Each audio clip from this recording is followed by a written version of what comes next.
Breaking news Nalgonda జిల్లా చింతపల్లి మండలంలో దారుణం జరిగింది. భార్య వివాహేతర సంబంధం పెట్టుకుందన్న అనుమానంతో కిరాతకంగా హత్య చేశాడు సాడిస్ట్ మొగుడు. చేసిన దారుణాన్ని మొబైల్లో చిత్రీకరించి పైశాచికత్వాన్ని ప్రదర్శించాడు. ఆలస్యంగా వెలుగు చూసిన ఈ దారుణ ఘటనపై ప్రజా సంఘాలు మండిపడుతున్నాయి.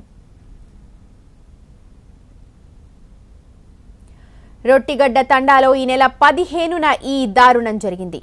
భార్య మోతీని భర్త రాజు కిరాతకంగా హత్య చేశాడు. మద్యం మత్తులో ఉన్న భార్యాభర్తలు ఇద్దరు శనివారం రాత్రి గొడవపడినట్టు తెలుస్తోంది. ఆవేశానికి గురైన రాజు పక్కనే ఉన్న సుతితో విచక్షణ రహితంగా కొట్టడంతో దెబ్బలకు తాళలేక మోతి అక్కడికక్కడే చనిపోయింది.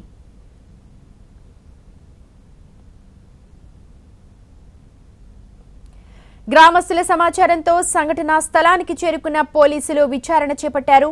మృతురాలి తండ్రి ఫిర్యాదు మేరకు కేసు నమోదు చేసుకుని దర్యాప్తు చేస్తూ ఉన్నారు.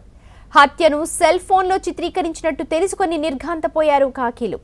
వీడియోను స్వాధీనం చేసుకుని హంతకుణ్ణి రిమాండ్కు తరలించారు.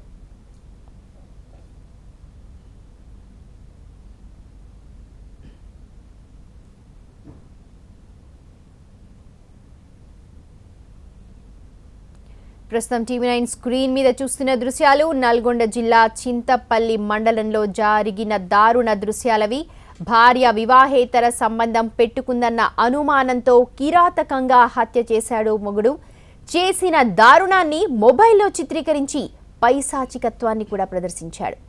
ఆలస్యంగా వెలుగు చూసిన ఈ దారుణ ఘటనపై ప్రజా సంఘాలు తీవ్రంగా మండిపడుతున్నాయి. రొట్టిగడ్డ తండాలో ఈ నెల 15న ఈ దారుణం జరిగింది.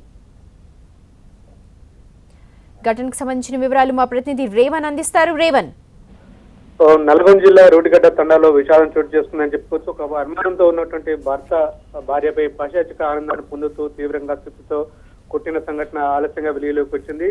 చింతపల్లి మండలం రోడ్డుగడ్డ తండాకు చెందినటువంటి రాజు అదే గ్రామానికి చెందినటువంటి మూతిని 10 ఏళ్ల క్రితం వివాహమాడారు. వీరికి 2 పిల్లలు కూడా ఉన్నారు.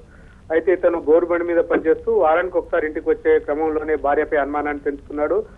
అంటే సంక్రాంతి పండుగకి ఈ నెల 14వ తేదీన ఇంటికి వచ్చినటువంటి రాజు భార్యను తీవ్రంగా కొట్టడంతో పాటు సుత్తి తీసుకుని కొట్టడం జరిగింది. ఇదే క్రమంలో తనతో అంటే ఎవరితో అక్రమ సంబంధం ఉన్నట్టు బాగా కొట్టాడు. ఇదే క్రమంలో అంటే రక్తం మోడుతున్నప్పటికి కూడా తీవ్రంగా కొడుతూ ఆ పైశాచిక ఆనందాన్ని పొందాడు. ఇదే సమయంలో తన వద్ద ఉన్నటువంటి సెల్ ఫోన్ లో కూడా సుత్తితో కొడుతున్నటువంటి భార్యని చూస్తున్నటువంటి వాటిని కూడా షూట్ చేయడం జరిగింది. దీంతో తీవ్రంగా గాయపడినటువంటి మౌతి చనిపోయింది.